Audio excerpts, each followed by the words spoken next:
윤석열 대통령이 헌정사상 처음으로 수사기관의 현직 대통령 신분으로 체포됐습니다. 네, 관련 내용을 이창근 국민의힘 하나물 당협위원장, 설주환 전 민주당 법률위 부위원장과 짚어봅니다. 어서 오세요. 오십시오. 네, 안녕하세요.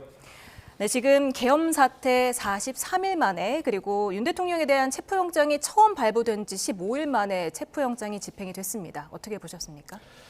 참으로 참담합니다.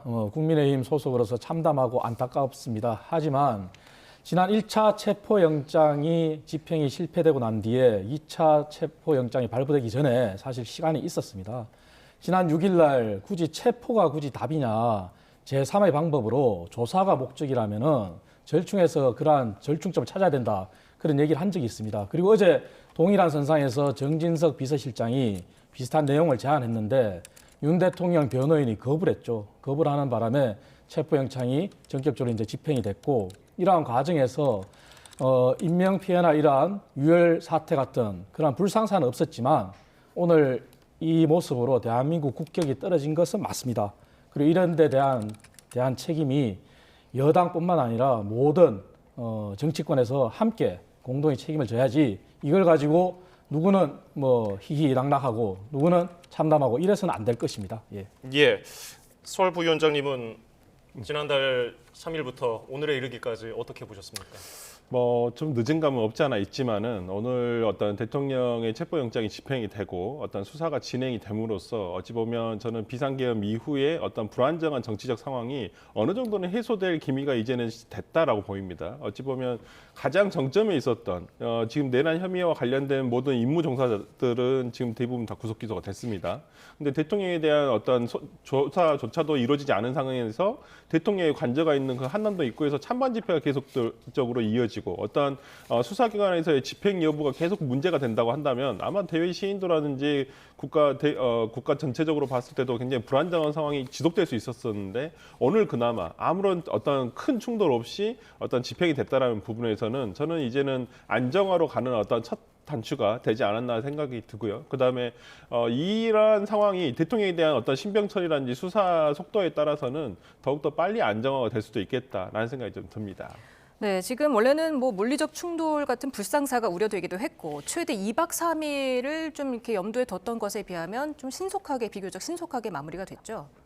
그 부분은 경호처의 내부 변화가 가장 큰 요인이라 봅니다. 왜냐하면은 사실 그간에 경호처 직원들에 대한 내부 동료도 있었고, 그리고 경호처 직원 중에 한 직원의 아내가 또 공개적으로 글을 쓰기도 했고, 사실 우리가 지난 12월 3일 있어서는 안 될 계엄 사태를 보면서 소극적으로 임했던 군인들에 대한 처벌이나 비난은 없지 않습니까? 사실 이번 체포영장 집행 과정에서 경호처 직원들이 책임을 다하지 않았다, 이런 비난은 저는 없을 거라고 봅니다. 왜냐하면 경호처 직원들도 하나의 직업인이고 가족을 가지고 있는 그런 사람들이기 때문에 불법 앞에서는 본인들이 임무를 수행할 수 없다, 그런 내부 동료가 강했던 것 같습니다. 그렇게 쉽게 불상사가 일어나지 않고 그렇게 체포영장이 집행된 걸로 보는데요. 이번 일을 계기로 윤 대통령 측에서 지속적으로 불법이다, 계속 잘못된 수사다, 이렇게 주장하는데 지금쯤 대통령께서도 더 당당하게 경호처 직원들의 잘못을 원망으로 돌리지 말고 그건 잘못이 아닙니다. 그렇기 때문에 당당하게 수사에 임했으면 하는 그런 바람입니다. 예, 윤 대통령 측에서는 대통령 결단 덕에 충돌 없이 체포영장 집행이 이루어졌다고 설명했는데 체포 과정 어떻게 보셨습니까? 너무 아전인수격인 저는 대통령 측의 해석이라고 생각을 하고요. 결과론을 갖다 붙이는 거잖아요. 그러니까 대통령 측의 지금 대통령과 대통령 측의 변호인단들이 항상 이 비상계엄과 관련해서도 마치 어떤 2시간 동안의 계엄이라는 게 어디 있을 수 있느냐, 그리고 자기가 경고성으로 예방적으로 계엄을 한 것이다. 이건 전부 다 이 계엄 조치가 실패를 했기 때문에 그 결과론적인 것을 그냥 해석을 본인들한테 유리하게 그냥 갖다 붙이는 거라고 생각을 하거든요. 오늘도 마찬가지입니다. 오늘도 만약에 예를 들어서 경호처 직원들이 강경하게 나와서 큰 충돌이 있었다면 그거에 대해서 해결을 하려고 하는 의지가 있었을까요? 저는 그런 의지가 있었다고 한다면 오늘의 체포영장 집행 전에 이미 자진 출석을 했었어야 그 말이 맞는 것이죠. 근데 오늘 거의 다 1, 2, 3차 방어선이 그냥 어찌 보면 거의 허무하게 다 그냥 다 뚫려버렸잖아요. 그리고 오히려 경호처 직원들도 굉장히 소극적으로 대응을 했었고 그렇기 때문에 이렇게 되면 본인이 정말 그 추앙골을 보일 수도 있다. 정말 이 개호 도구를 쓴 어떤 수갑을 찬 대통령의 모습이 보여질 수도 있다는 위급함에서 저는 나왔다고 생각을 하고 그래서 자진 출석을 한 해 만에 이걸로 지금 공수처와 협상 아닌 협상을 1시간 동안이나 이어갔던 것으로 생각을 하고요.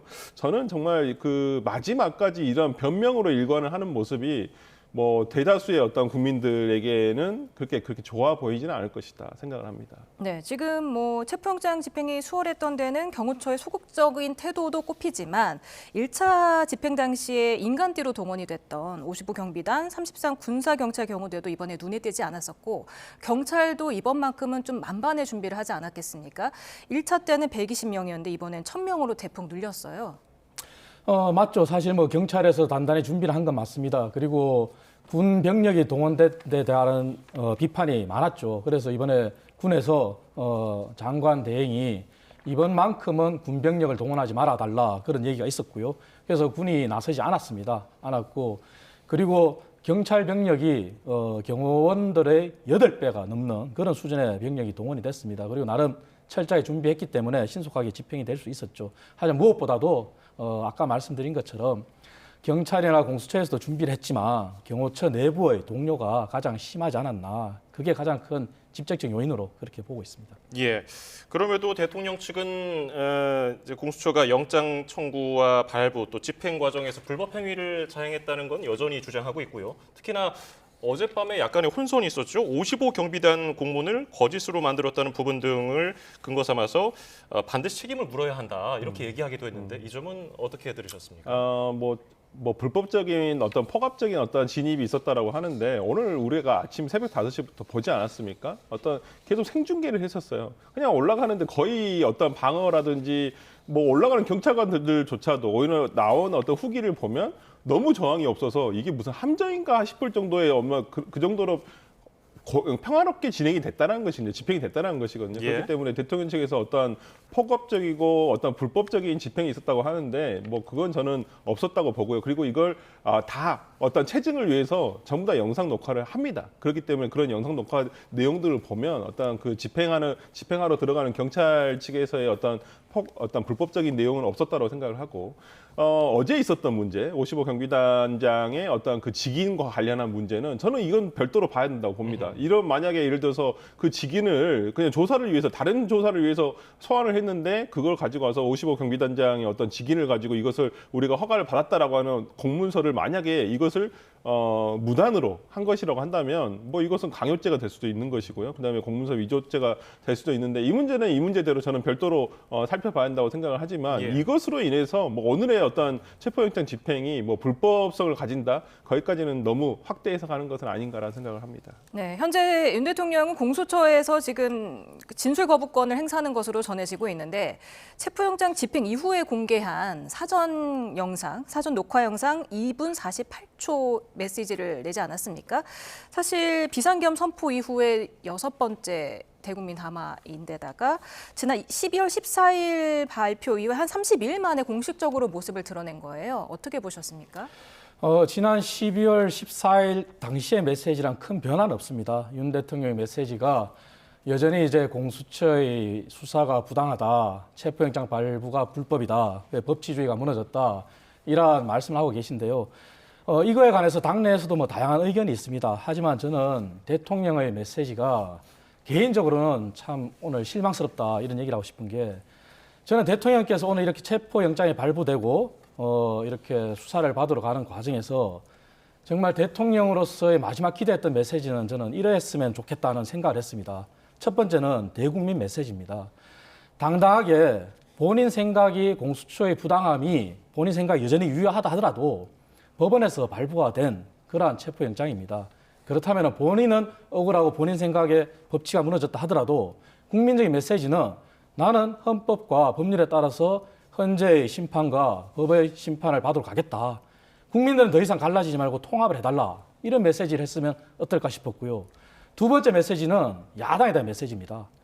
나 스스로도 부당함을 인정하지만 내가 당당히 재판에 임할 테니 이재명 대표 당신도 여전히 재판 지연하게 이런 모습을 보이지 말고 당당하게 재판임해라. 이런 메시지를 했더라면 더 많은 박수를 받았지 않았을까.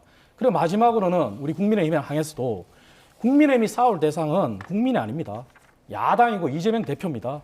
그러니까 국민의힘이 민생을 위해서 야당과 이재명 대표와 함께 당당하게 민생으로 경쟁해달라. 이런 모습을 보여주셨으면 어땠을까 하는 그런 아쉬움이 있습니다. 예, 정진석 대통령 비서실장이 전한 것으로 알려져 있는 그 윤 대통령이 관저 떠나기 전에 한 얘기. 지금 이 순간 내게 가장 중요한 것은 국민들이 다치지 않는 것이다. 국민들과 함께 끝까지 싸우겠다고 말했다는 이 내용의 메시지 의도는 어떻게 보셨습니까? 그러니까 지난번에 있었던 그 한남동 관저 앞에서의 본인을 지지하는 어떤 그 탄핵 반대 어떤 지지자들, 윤석열 대통령을 지지하시는 분들한테 무슨 편지를 쓰지 않았습니까? 예. 뭐 실시간 유튜브 중계로 잘 보고 있다. 그리고 이 지금과 뭐 같이 뭐 정말 이러한 뭐 아직까지도 저는 비상계엄 때와의 현실 인식이 달라지지는 않았다고 보거든요. 그렇기 때문에 좀 본인들의 어떤 지지자, 본인에 대한 지지자들을 향한 어떤 계속 그런 호소하는 메시지만을 내고 있는 부분은 저는 아까 뭐 이창근 위원장님께서 잘 말씀해 주셨다고 생각합니다. 그런 부분 등이 결코 지금 어떤 대한민국 전체적으로 국익을 보더라도 별로 바람직하지는 않다고 봅니다. 이제는 본인이 아직까지도 현직 대통령이지 않겠습니까? 예. 그러면 나라를 위하고 국민을 위한다는 어떤 대의적인 대승적인 어떤 좀 메시지가 나와야 되는데 오로지 본인에 대한 지지만을 호소하고 있는 어떤 그러한 그 지지자들에게만 보여주는 어떤 그 메시지 그리고 끝까지 싸우겠다. 도대체 누구랑 싸우겠다는 것인가요? 국민과 함께 싸우는데 같이 싸우는 국민들이 대다수는 아니라고 저는 생각을 합니다. 어쨌든 간에. 그렇기 때문에 저는 대통령이 아직도 망상에 가까운 현실 인식을 하고 계시고 본인의 어떤 잘못을 여전히 뉘우치고 있다는 생각이 전혀 들지 않은 부분이 있어서 뭐 앞으로 이제 사법 절차가 굉장히 많이 남아 있습니다. 그 가운데에서 조금 제대로 된 현실 인식을 하시기 바라고 수사도 성실하게 받으시고 재판도 임하셨으면 좋겠다 생각합니다. 네, 정진석 비서실장이 이런 말도 했습니다. 우리는 자진 출석하겠다고 했지만 공수처는 체포영장 집행을 포기할 수 없다고 했다. 이런 말은 어떻게 들어야 할까요?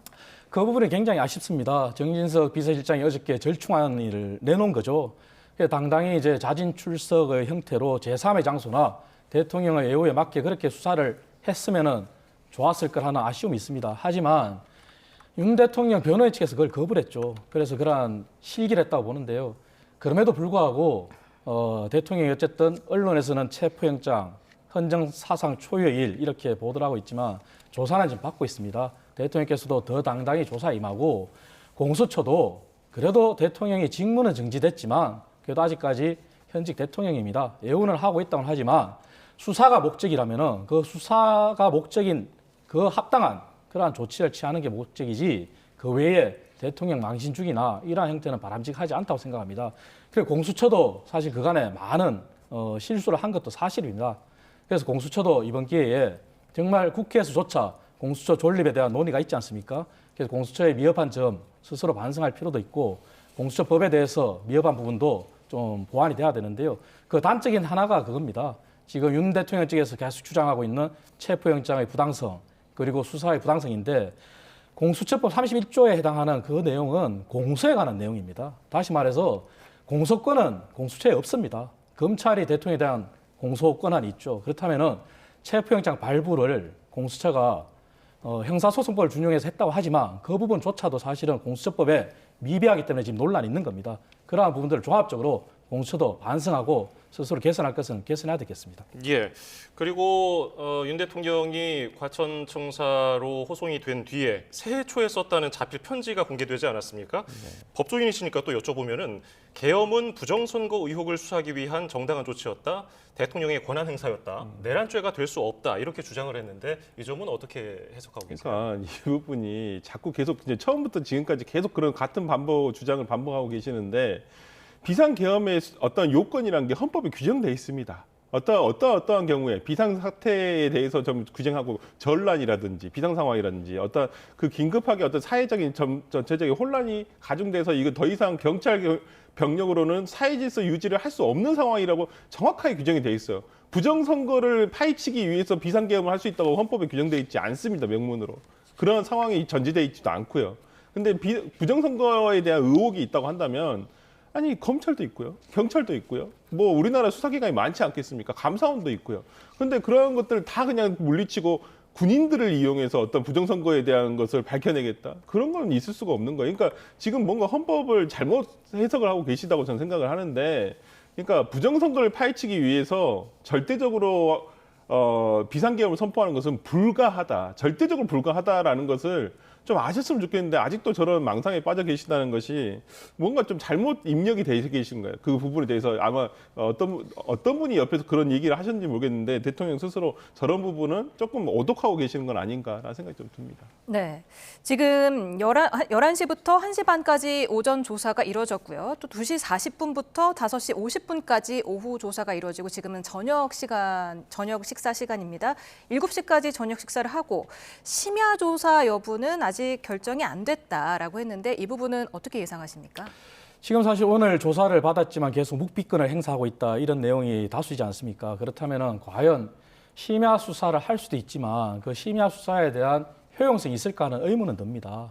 그리고 윤 대통령의 지금 현재 묵비권은 수사에 당당히 임하는 게 아니라 여전히 공수처가 불법을 자행하고 있고 공수처의 수사나 공수처의 체포영장이 잘못됐다는 것을 보여주는 그러한 행동이라고 보고 있습니다. 그래서 심야 조사를 강행하기보다는 공수처도 다음 아직까지 시간적인 여유는 있지 않습니까? 그래서 다음 선택을 통한 그러한 합리적인 수사가 마치 무리하게 동의를 얻어서 밤샘 조사를 한다. 사실 지난 박근혜 대통령 당시에 아이러니하게 당시에는 윤석열 대통령이 조사를 하는 입장이었죠. 그때 당시에 이재용 삼성 회장이나 모든 분들이 밤샘 조사를 하면서 잠도 1시간밖에 못 잤다 이런 얘기도 하고 많은 비난이 있었지 않습니까?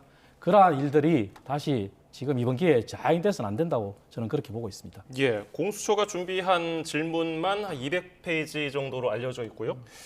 윤 대통령은 진술 거부권을 행사하는 것으로도 지금 보도가 되고 있는데 지금 체포로 지금 윤석열 대통령 신병을 확보할 수 있는 시간이 일단은 48시간이기 때문에 이게 충분히 조사가 가능할지요? 어떻게 보십니까? 뭐 시간상으로는 저는 충분하다고 봅니다. 물론 그 대통령이 아마 자세한 진술을 하지 않고 있기 때문에 대부분의 답은 묵묵부다 아니면 진술 거부권 행사 이렇게만 아마 답을 적을 것으로 저는 보입니다. 근데 대통령 측에서는 뭐 아마 그 질문지의 내용을 보면서 향후에 있을 재판 전략을 짤 수가 있습니다. 아, 이런 부분에 대해서 지금 수사기관에서 중점적으로 물어보고 있구나. 그러면 그 부분에 대해서 반박을 할 수 있는 어떤 재판 과정에서의 어떤 뭐 반박 소명 자료라든지 이런 것들을 준비할 수가 있는 것이거든요. 그래서 아마 전체적으로 쭉 그 보면서 질문 내용을 듣고 그 다음에 질문 내용을 파악을 하면서 향후에 있을 어떤 재판 전략을 준비할 것이라고 보이고, 그런 면에서라면 지금 48시간인 모레 이제 10시 33분까지가 되겠죠. 그러니까 아까도 말씀드렸지만 자진 출석이 안 되는 이유는 자진 출석을 해버리게 되면 이 체포영장이 실효가 됩니다. 그렇다고 한다면 아까 정확하게 오전에 공수처에서 10시 33분에 체포영장이 집행됐다라고 밝힌 이유도 그 체포 시간을 48시간을 해야 되기 때문에 기산점을 정하기 위해서라도 시간을 정할 필요가 있었고 체포영장을 집행한다는 공식적인 선언을 할 필요가 있었는데 자진 출석을 하게 되면 오늘 만약에 자진 출석을 해서 돌아간다고 했을 때 막을 방법이 없습니다. 강제할 수 있는 방법이. 그렇기 때문에 그러한 부분에서 공수처에서는 불가하다라는 저는 뭐 생각이 들었고요. 아마 저는 48시간이 내일 모레 이제 10시 30분인데 뭐 빠르면 저는 내일 오후에 구속영장을 청구할 수도 있고 아니면 저는 뭐 그 다음날 오전 9시 정도에는 청구하지 않을까라는 생각이 들어서 구속영장을 청구하는 것은 시간 문제라 저는 그렇게 봅니다. 네, 말씀하신 대로 금요일 오전 10시 33분까지는 구속영장을 청구를 하거나 아니면 석방을 해야 합니다. 묵비권을 계속 행사하더라도 최대한 시간을 좀 이렇게 쓸지 아니면은 내일이나 아니면 뭐 내일 모레 어떻게 시간 예상하십니까? 물론 이제 공수처에서는 당연히 이제 구속영장 청구할 거라고 예상은 하고 있습니다. 하지만 개인적인 생각으로는 구속영장을 청구했을 때 얻는 이익과 그러지 않았을 때 이익을 비교해 본다면은 물론 이익이라는 표현이 조금 그러합니다만은 현재 판결이 계속 지속되고 있습니다. 현재 변론이 이어지고 있고 그렇다면은 지난 과거의 사례들을 보더라도 지금 현재의 판단이 우선이라는 대통령의 뜻도 존중을 한다면은 구속을 한 상태에서는 아마 윤 대통령은 더 이상 현재 변론에 더 이상 참여하지 않을 게 예상이 됩니다. 왜냐하면 지난 1월 8일 날 변호인을 통해서 얘기한 것이 신변에 안전이 보장이 된다는 전제하에 헌재에 참여하겠다 그랬거든요. 그래서 그 다음 날 이미 그렇게 예상했던 것처럼 14일 날 헌재 당연히 참석을 안 했습니다. 그러니까 구속영장이 발부된다면 앞으로 헌재는 윤 대통령이 없이 진행이 되겠죠. 그리고 지금 헌재에 대한 그러한 부분들도 당내에서 여러 가지 많은 이의 제기가 있습니다. 그러한 부분들을 없애고 국민적인 정당성을 확보하려면은 당연히 윤 대통령이 참석하는 게 옳겠죠. 본인도 당연히 참석하겠다고 말씀하셨고, 그렇다면은 구속영장 발부보다는 불구속 상태에서 수사를 지속하고 헌재의 판단을 받을 수 있는, 그래서 국민적인 혼란 없애고 국가의 혼란을 최소화시킬 수 있는 방향으로 정리하는 것이 또 나름 방법이지 않을까 그렇게 생각을 해봅니다. 예, 윤 대통령은 지금까지 내놓은 여러 가지 메시지를 통해서 공수처의 수사를 인정하는 건 아니라고 계속해서 강조를 했거든요. 그래서 이제 지금 진술은 거부하고 있고요. 근데 공수처에서는 이제 지금으로서는 밤샘 조사를 해야 할 이유가 없다는 내용을 조금 전에 또 밝히기도 했는데, 계속해서 진술을 거부한다면은 뭐 구속영장을 청구한다거나 할 때 공수처가 선택할 수 있는 카드가 좀 적어지는 거 아닌가요? 아니죠. 저는 오히려 지금 죄를 부인하고 있잖아요. 그러니까 우리가 그 구속영장의 발부 사유가 세 가지가 있는데 범죄의 중대성, 증거인멸의 우려, 도주 우려인데 도주 우려는 없겠죠. 일단은. 근데 지금 가장 문제는 범죄의 중대성도 뭐 내란 혐의라고 한다면 뭐 당연히 인정이 된다라고 생각을 하고요. 문제는 증거인멸의 우려인데 죄를 부인하고 있어요. 죄를 인정하고 있는 게 아닙니다. 피의자가 보통 죄를 부인하고 있을 때는 증거인멸의 우려가 있다라고 봅니다. 그렇기 때문에, 그리고 지금 대통령에 대한 휴대폰이라든지 개인 휴대폰 또는 비화기폰, 이거에 대한 조사가 전혀 이루어지지 않고 있어요. 이거에 대한 이미 제출이 되고 있는지 어떤지는 모르겠습니다만은 이러한 부분에 있어서 대통령의 협조가 없다고 한다면 증거인멸의 우려가 현존한다고 볼 수가 있습니다. 그렇다고 한다면 공수처로서는 지금의 어떤 계속 묵묵부답으로 하는 진술 거부를 계속적으로 행사를 대통령 측에서 하게 된다면 이러한 사유를 근거로 들어서 저는 구속영장 청구가 가능할 것이라고 보이고요. 대통령 측에서도 헌재 판결에 저는 적극적으로 임하셨으면 좋겠습니다. 그건 구속영장이 발부가 되더라도 충분히 가능한 일이에요.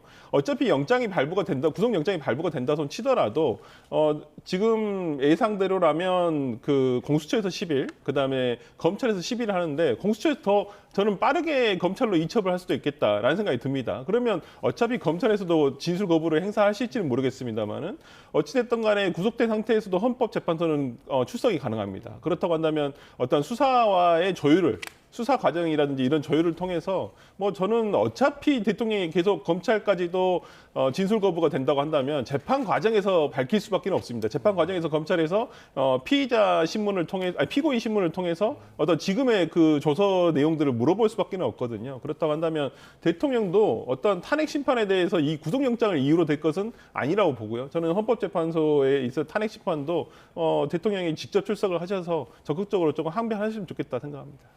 네, 과거 노태우, 전두환, 노무현, 박근혜, 이명박 전 대통령이 퇴임 후에 검찰 조사에 응했었는데 조사 전 과정에 걸쳐서 진술 거부권을 행사한 사람은 없었거든요. 만약에 검찰에서도 윤 대통령이 진술 거부권을 행사할 것으로 보십니까?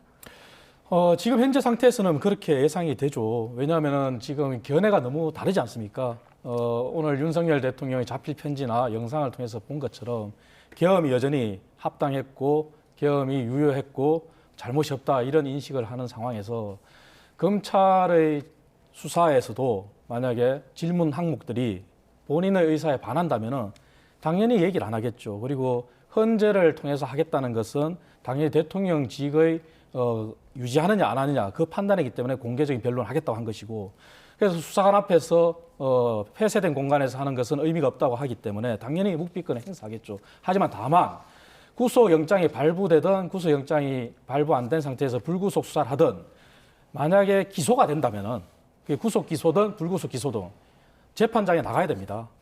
물론 재판장에 나갈 수도 있고 안 나갈 수도 있습니다. 하지만 재판장에 안 나간다면 안 나가는 자체로 법원에서 굉장히 불이익을 받을 것입니다. 그때 상황에서는 본인의 강한 의사를 주장할 수 있을지 몰라도 검찰 조사 단계에서도 당연히 본인의 의사와 반한 질문이 나온다면은 당연히 묵비권을 계속 행사할 수 있을 거라고 봅니다. 예. 지금 구속영장을 어디에다 청구할지 가지고서도 윤 대통령 측에서는 중앙지법에다가 청구를 해야 된다 얘기를 하고 있는데, 공수처에서는 체포영장을 서부지법에서 받았기 때문에 이 구속영장도 서부지법에 청구를 할 것 같은데 이 점은 어떻게 보세요? 저는 뭐 약간 이걸 부당하게 느낄 수는 있다고 봐요. 대통령 측에서는 아니 왜 서부지법을 계속 이렇게 하느냐. 원래 공수처법에 따르더라도 서울중앙지법이 관할 법원인데 그리고 예외적으로 지금의 어떤 그 거주지라든지 어떤 지금 대통령의 한남동 관저가 있는 곳이 서부지방법원의 관할이기 때문에 하는 것인데 그 부분을 예외적으로 규정은 돼 있습니다만은 그것이 곧 불법은 아니거든요. 어떤 좀 뭐 대통령 측의 입장에서는 이게 너무 쉽게 어떤 영장을 받기 위해서 그런 거 아니냐라고 얘기는 하지만은 공수처 입장에서 생각을 해보면 예를 들어서 그러면 대통령 측의 입장대로 중앙지법에다가 청구를 해요. 근데 구속영장이 만약 기각이 됐어요. 그러면 수사를 하는 입장이라든지 아니면 다른 이 반대편의 윤석열 대통령과 뜻을 달리하는 쪽에서 봤을 때는 아니 그럼 중앙지법에 도대체 대통령과 무슨 연관이 있길래 이렇게 영장이 기각되느냐라고 하는 오히려 더 저는 결과론적으로도 이게 정치적으로 해석될 수밖에 없는 상황이 된다고 보거든요. 그렇다고 한다면 저는 원래 체포영장을 발부받았던 어떤 서부지방법원에 하고요. 대통령이 저는 오늘 체포영장 실제 체포 적부심을 신청하지 않은 부분은 조금 의아합니다. 어떤 이제까지 계속 체포영장에 대한 불법성을 계속적으로 주장을 해왔는데 거기에 대한 이의 절차가 법적으로 정해진 것이 체포 적부심이라고 볼 수가 있는데 그 부분에 대해서도 지금 전혀 이의 제체를 안 하겠다라고 하는 것은 오히려 이러한 불법성이 없다는 것을 스스로 자인하는 것은 아닌가라는 생각이 들거든요. 저는 영장도 마찬가지입니다. 영장이 발부가 된다 손 치더라도 구속 적부심이라는 절차가 또 있습니다.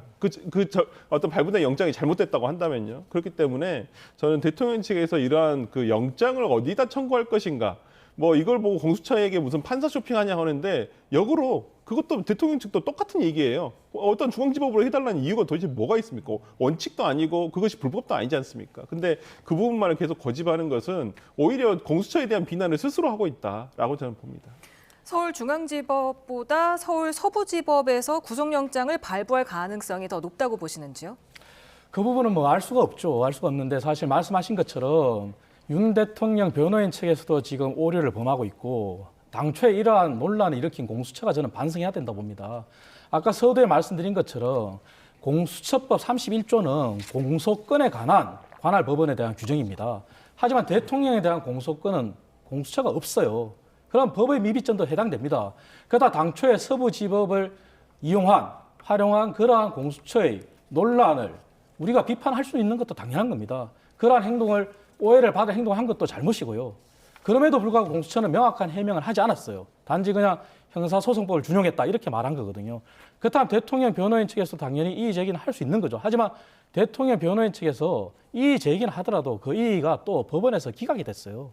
그렇다면은 이제는 법원을 부정하는 사법 체계를 부정하는 듯한 이런 행동도 옳지 않은 거거든요. 그래서 서부지법에 청구할 때 그게 더 발부가 가능성이 높다 이런 논란 자체도 저는 잘못됐다고 봅니다. 그래서 이제는 법원의 시간에 맡기고 대통령 변호인은 대통령 변호인답게 그 변호인의 책임을 다하고 공수처는 그간의 국민적인 오해 논란 일으킨 것에 대한 부분도 반성을 하고 공수처도 공수처의 역할을 다 해야 될 거라고 생각합니다. 예.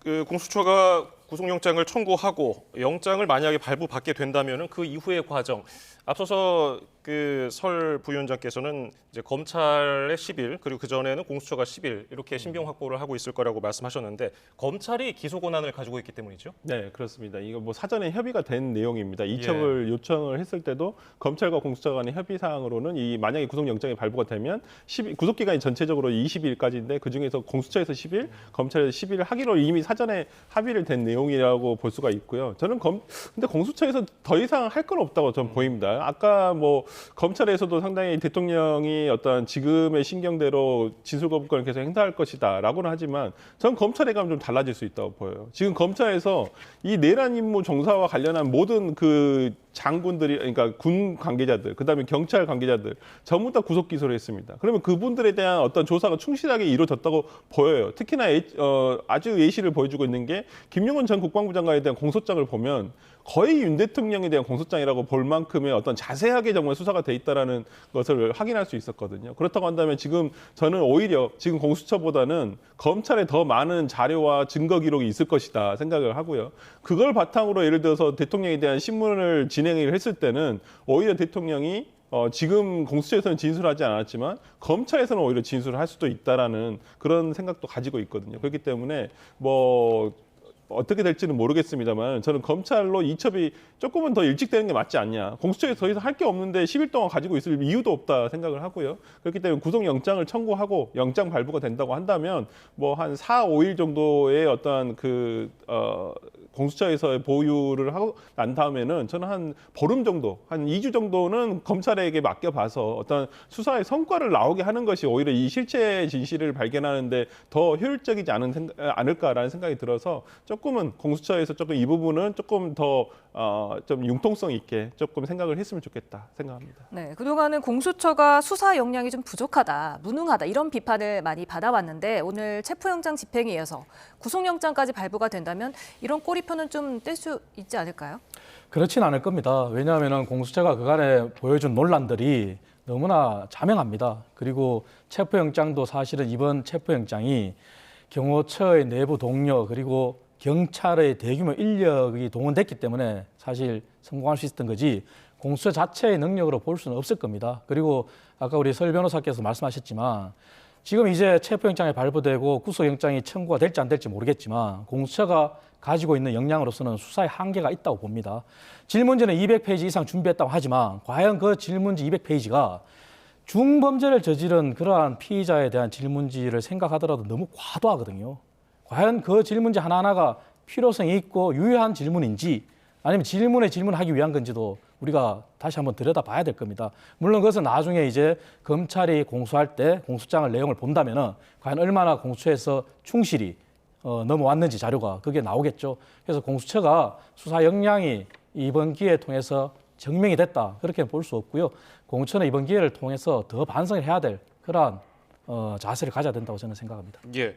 지난 1차 체포영장 집행 뒤에 뭐 내용은 조금 달랐지만은 공수처가 여야 모두에게 비판을 받지 않았습니까? 그리고 만약에 이번에 구속영장이 기각된다면은 공수처에 대한 존립 여부 그리고 뭐 비판 더 거세질 것 같은데 어떻게 보세요? 아무래도 구속영장이 만약에 기각이 된다고 한다면 굉장한 수사에 정말 이 차질이 벌어질 수밖에 없는 상황이 되거든요. 아무래도 구속된 상태에서 수사를 하느냐, 아니면 불구속 상태에서 수사를 하느냐, 이건 굉장히 재판 전략을 대통령 측에서도 그다음에 수사를 하는 공소 제기를 하고 어떤 공소 유지를 해야 되는 수사기관 입장에서도 상당히 부담이 되고 정말 그 전체적인 계획이 다 틀어지게 되거든요. 그렇다고 한다면 아마 공수처에서는 이 영장 발부를 위해서 최선을 다 할 것이라고 생각을 합니다만은 영장이 만약 기각된다고 한다면 공수처가 받을 그 정말 정치적인 비난, 그다음에 국민적으로도 상당히 이번 탄핵에 대해서 찬성을 하셨던 분들에 대한 비난은 공수처가 참 그걸 감당하기가 쉽지 않은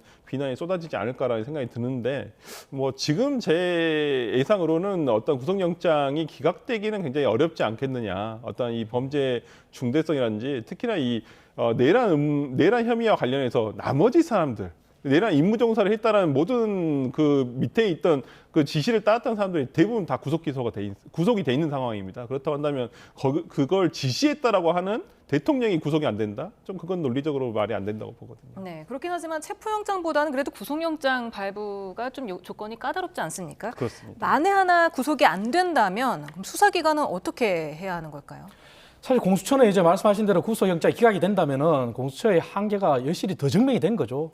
그렇다면 이제 선택할 수 있는 여지는 불구속 상태에서 수사를 하고 구속 기소를 할 건지 불구속 기소를 할 건지가 이제 정해지지 않겠습니까? 그러니까 기소 권한은 검찰이 있습니다. 그렇다면 공수처는 구속영장이 기각이 된 상태에서는 더 이상 수사에 대한 그런 고집을 버리고 당연히 이제 기소권 있는 검찰로 넘겨서 검찰이 모든 것을 이제 할 수 있도록 그렇게 가야 되겠죠. 그게 올바른 방향이고 그것이 지금 국회에서 논란이 되고 있는 특검 부분도 논란을 빨리 종식시킬 수 있을 거라 봅니다. 하지만 이러한 논란이 정리가 안 되다 보니까 국회에서 지금 민생을 돌보지 않고 특검 가지고 여전히 여야가 대립하고 싸우지 않습니까?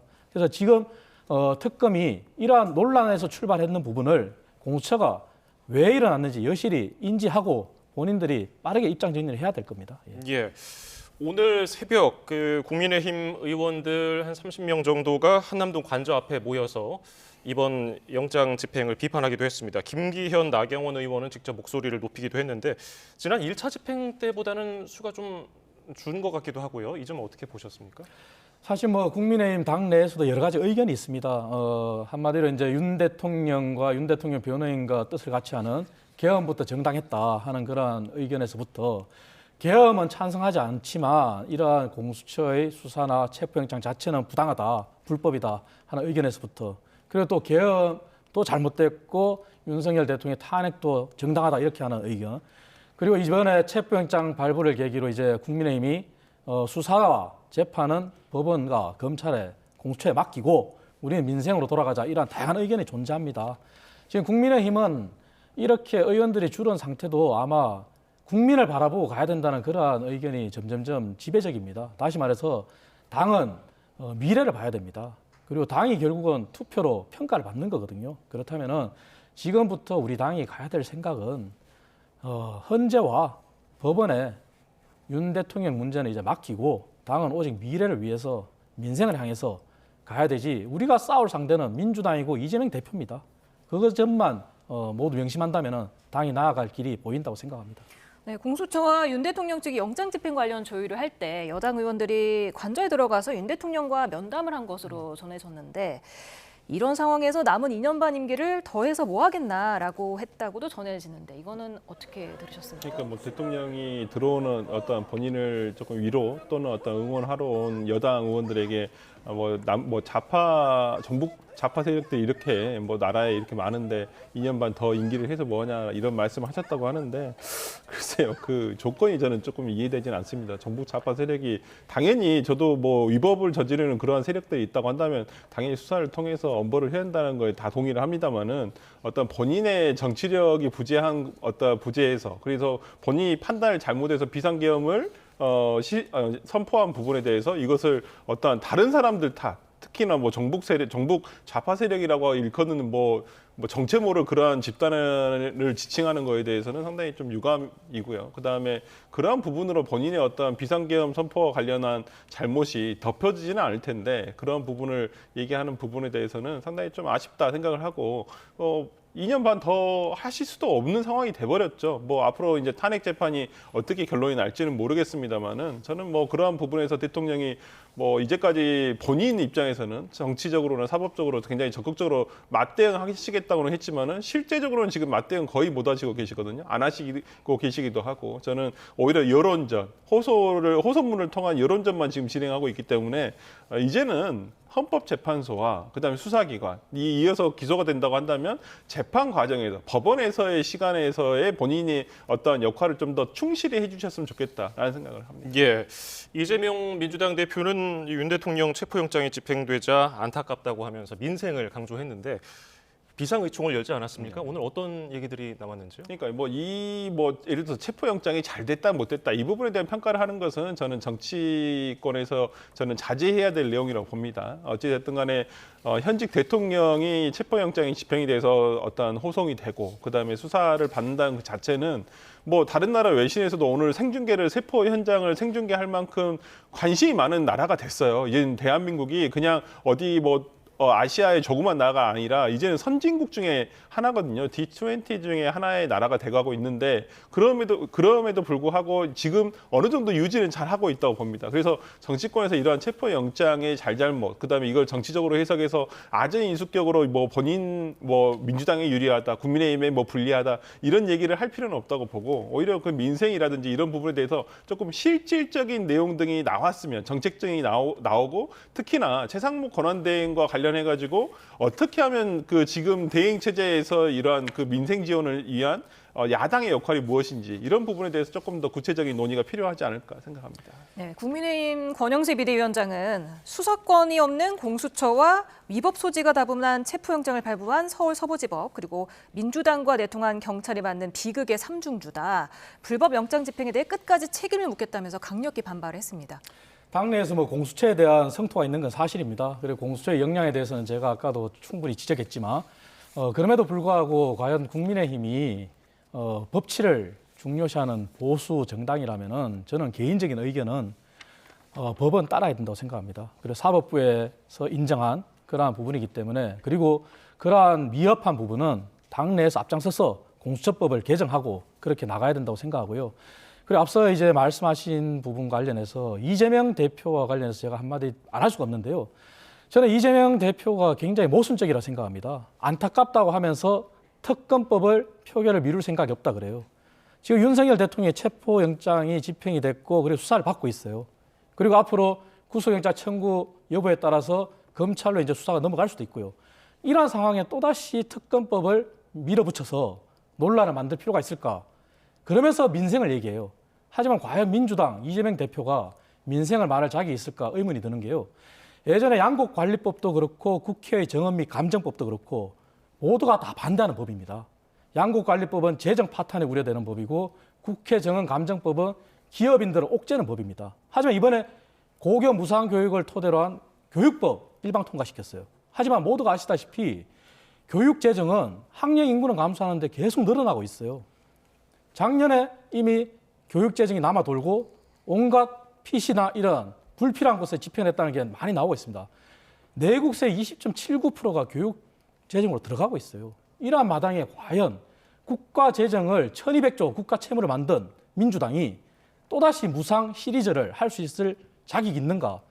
그래서 거부권 행사한 거거든요. 그래서 과연 민주당 이재명 대표가 정말 민생을 생각하는 사람인지 아니면 윤 대통령 체포 상황을 더 즐기면서 본인의 사법 리스크를 피하고 하루속히 대선으로 가려는 그러한 생각밖에 없는 사람인지 정말 묻지 않을 수가 없거든요. 그래서 그러한 민생 생각한다는 그러한 민주당은 이러한 불가피한 몰아붙이기식법 정말 불가피할 때만 해야지 민생을 생각하지 않는 이러한 자세는 고쳐야 된다고 저는 생각합니다.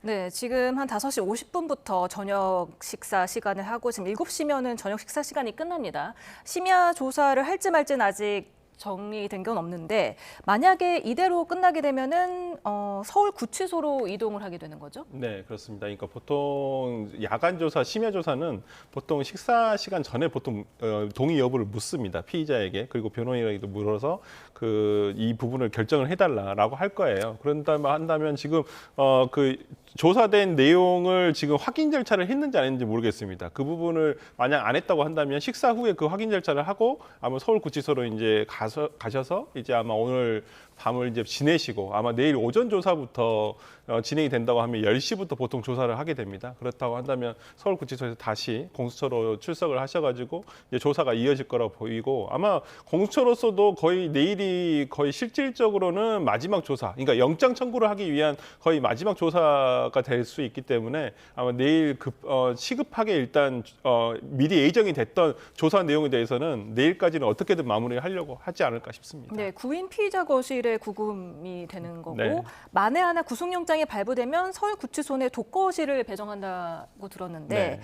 이 서울구치소라는 곳이 어떤 곳입니까? 그러니까 지금 정확하게는 의왕시에 지금 소재하고 있는 곳인데요. 보통은 서울중앙지법이라든지 어떤 이런 서부지법인 남부지방법은 남부구치소 따로 있어서 서부지방법원하고 중앙지법 관할의 사건들이 대부분 서울구치소에서 이제 대기를 합니다. 이제 구치소는 교도소와는 다르게 어떤 그 미결 사건들, 그러니까 아직 확정 전에 판결 확정 전에 어떤 피고인들이 이제 피의자나 피고인들이 인치돼 있는 곳을 얘기하는 것이고요. 보통 재판을 받고 있더라도 보통 이제 확정되지 않은 경우에는 있는 곳이고 보통 이제 이러한 굉장히 정치적으로 조금 정치인이라든지 아니면 대통령 이번 윤석열 대통령 같은 피의자 같은 경우에는 보통은 독거실을 보통 해서 보통은 한 일주일에서 10일 정도는 보통 인치를 하고 있습니다. 예. 이 조사 과정 그리고 영장 집행 과정에서 예우를 차리겠다고 공수처가 얘기를 했었는데 지금 조사하는 과정에서도 대통령님이라는 호칭을 쓴다고 하고요. 오늘 아침에 사실 호송된 이후에 오동훈 공수처장과 차를 마시면서 티타임을 갖지 않을까 이런 예측을 했었는데 그건 안 했다고 그러던데 그건 어떻게 보셨습니까? 그건 사실 큰 의미는 없습니다. 보통 이제 고위공직자나 대통령이 아니더라도 그러한 부분들이 이제 조사를 받으러 올 경우에 예의상 이제 검찰의 고위공직 있는 분이랑 차를 마시는 게 하나의 그냥 관례처럼 돼 있는데 예. 사실 오늘은 그런 상황이 아니지 않습니까? 그리고 체포영장이 발부된 시점이고 하지만 공수처가 그래도 다행인 것은 예우를 했다는 부분은 호송 차량이 아니라 대통령 측에서 원하는 대로 대통령의 경호 차량을 타고 이동했는 부분, 그 부분 인정한 부분 그걸로 충분히 이해를 하고 있고요. 그 외에 이제 수사 과정에서나 그리고 구치소에 잠깐 이렇게 구금이 된다 하더라도 아마 대통령 신분으로서의 예우는 다 갖추는 것이 당연합니다. 예. 네, 오늘 말씀 여기까지 듣겠습니다. 이창근 국민의힘 하남을 당협위원장, 설주환 전 민주당 법률위 부위원장이었습니다. 감사합니다. 고맙습니다.